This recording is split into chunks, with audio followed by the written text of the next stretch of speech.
Iya, baik, terima kasih atas kesempatannya. Kami dari kelompok 6 akan membahas mengenai kepemimpinan dan kaderisasi. Jadi yang pertama yang akan kami jelaskan adalah kepemimpinan dan kaderisasi. Pemimpin yang bijaksana sangat mengerti jika suatu pembangunan yang berkelanjutan hanya dapat diwujudkan secara jangka panjang, dan kaderisasi kepemimpinan adalah salah satu pilihan mewujudkan itu semua. Keputusan kaderisasi kepemimpinan tidak hanya terjadi di organisasi yang bersifat profit oriented, namun juga terjadi di organisasi non-profit oriented. Secara umum, ada beberapa tujuan mengapa seorang pemimpin membuat keputusan untuk menciptakan kaderisasi kepemimpinan. Secara umum, ada beberapa tujuan yang ingin dicapai, yaitu sebagai berikut. Yang pertama, memberikan kondisi stabilitas, sehingga perencanaan pembangunan yang telah dilakukan dapat terus dilaksanakan. Contohnya, ketika suatu perusahaan melaksanakan konsep ekspansi pasar dalam jangka waktu analisis 15 tahun, maka diharapkan selama jangka waktu tersebut pemimpin selanjutnya dapat terus melaksanakannya hingga selesai. Yang kedua, dapat mempertahankan pelaksanaan pekerjaan yang diperkirakan tidak dapat diselesaikan dalam jangka waktu menengah, namun bersifat jangka panjang.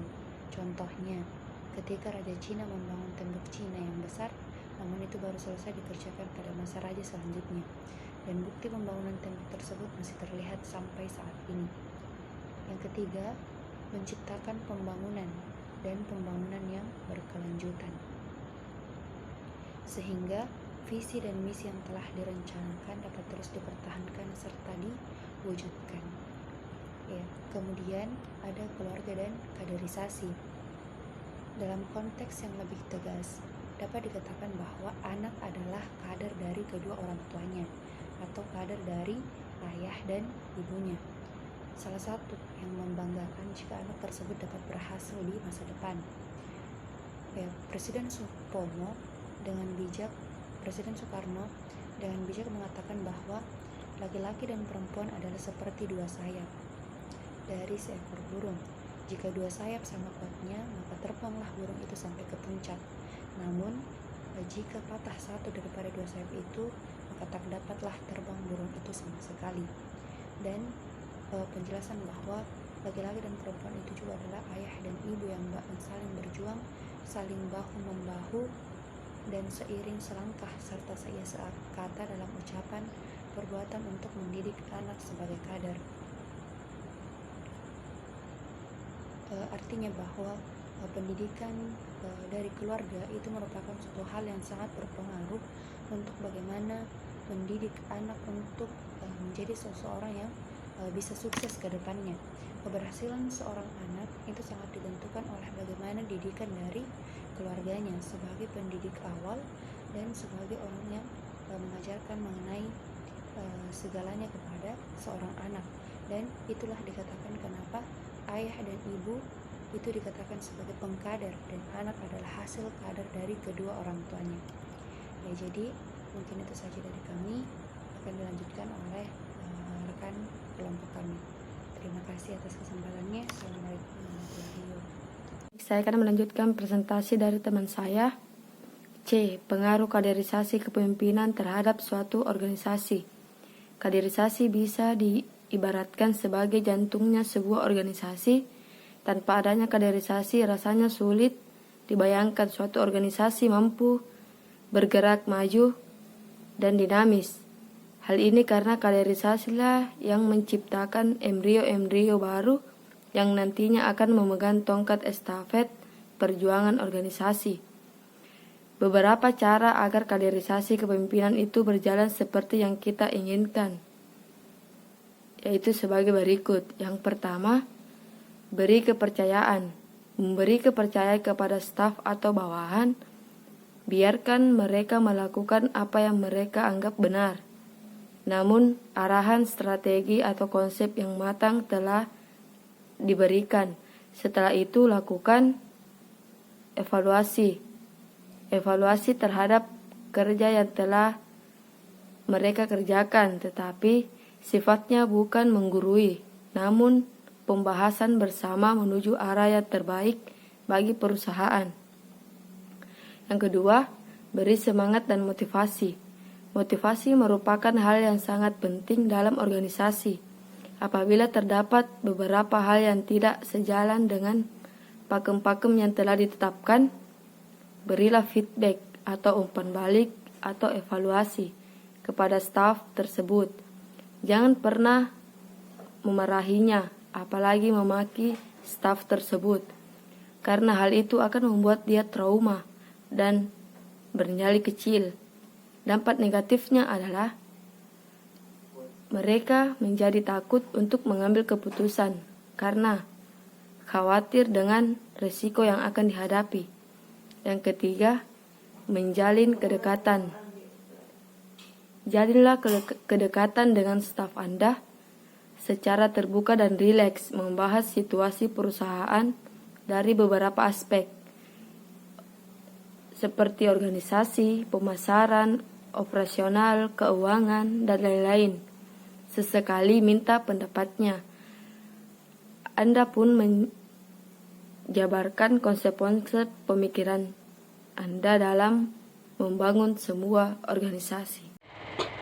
Ya, baiklah, saya akan melanjutkan materi berikutnya, yaitu bagian D, kepemimpinan dan karakter pelindung bawahan. Nah, yang dimana menurut Stoner, kepemimpinan adalah sebuah proses dalam mengarahkan atau mengatur kegiatan terkait sebuah organisasi atau kelompok dalam atau demi mencapai tujuan tertentu. Nah, gaya kepemimpinan merupakan cara pemimpin dalam menggerakkan dan mengarahkan para bawahannya untuk melakukan tindakan-tindakan yang terarah dalam mendukung mencapai tujuan. Nah, berikutnya gaya kepemimpinan. Ada beberapa gaya kepemimpinan, yaitu pertama, kepemimpinan autokratis atau diktatorial. Nah, menurut Davis dan Nystrom pada tahun 1991, mendefinisikan pemimpin autokratik yaitu memusatkan kuasa dan pengambilan kekuasaan bagi dirinya sendiri. Nah, kelemahan dari gaya ini yang utamanya adalah bahwa orang-orang yang tidak menyukainya, terutama apabila mencapai suatu titik yang menimbulkan rasa takut dan keputusasaan. Nah, yang kedua, kepemimpinan militeristis. Nah, pemimpin militeristis menurut para bawahannya untuk selalu disiplin, taat, setia, memiliki kebersamaan dan mengikuti sesuai peraturan-peraturan yang telah ditetapkan organisasi. Pemimpin tipe ini terlalu menjaga wibawa dan jabatannya sehingga pemimpin ini ingin selalu dihormati dan disegani oleh para bawahannya, yang mengakibatkan kekakuan dan kurangnya komunikasi dengan para bawahannya. Nah, yang ketiga, kepemimpinan paternalistik. Pemimpin ini, pada kepemimpinan paternalistik ini, yang dimana pemimpin ini menganggap bahwa melalui peran kepemimpinannya akan memberikan harapan kepada para pengikutnya, di mana pemimpin tersebut diharapkan menjadi bapak bagi para pengikutnya. Pemimpin paternalistik lebih mengutamakan kepentingan bersama sehingga semua bawahannya akan diperhatikan secara merata dan diperlukan seadil mungkin. Nah, berikutnya yang keempat, kepemimpinan partisipatif. Nah, kembali lagi menurut Davis dan Nystrom pada tahun 1991 mendefinisikan bahwa pemimpin partisipatif yaitu pemimpin yang mendesentralisasi wewenang. Para pegawai memperoleh informasi dari pemimpin tentang kondisi yang mempengaruhi pekerjaan mereka dan didorong untuk mengungkapkan gagasan-gagasan dan mengajukan saran. Nah, inti dari kepemimpinan partisipatif adalah kepemimpinan yang berusaha untuk melibatkan, mengikutsertakan, memberdayakan semua anggota organisasi di dalam mendukung peran dan tanggung jawab seorang pemimpin. Berikutnya, yang kelima, kepemimpinan. Nah, kepemimpinan menurut kepemimpinan yang laissez-faire. Nah, pemimpin yang laissez-faire beranggapan bahwa kehidupan organisasi akan berjalan dengan sendirinya melalui peran, tugas, dan tanggung jawab para anggota organisasi. Nah, pemimpin tidak selalu memberi perintah yang sedetailnya kepada bawahannya, sebab bawahannya dianggap sudah dewasa dan mampu menjalankan tugasnya sesuai tuntutan, tujuan, dan sasaran organisasi. Dan berikutnya, keenam, kepemimpinan bebas kendali. Nah, pemimpin sebagian besar bergantung pada kelompok untuk menerapkan tujuan dan menanggulangi masalah sendiri. Anggota kelompok melatih dan menyediakan motivasi bagi diri mereka sendiri. Pemimpin hanya memainkan peran kecil serta hanya memikirkan terlebih dulu akan kebutuhannya sendiri. Nah, yang ketujuh, kepemimpinan karismatis. Mengutip tulisan Robbins pada tahun 1996, karakteristik utama dari pemimpin karismatik adalah percaya diri, satu visi, kemampuan untuk mengungkapkan visi dengan mudah, keyakinan kuat mengenai visi itu, perilaku yang di luar aturan, dan kepekaan lingkungan. Nah, berikutnya yang terakhir, kepemimpinan demokratis. Menurut Dessler pada tahun 2006 menjelaskan visi sebagai pernyataan umum dan tujuan yang direncanakan yang merupakan sumber perasaan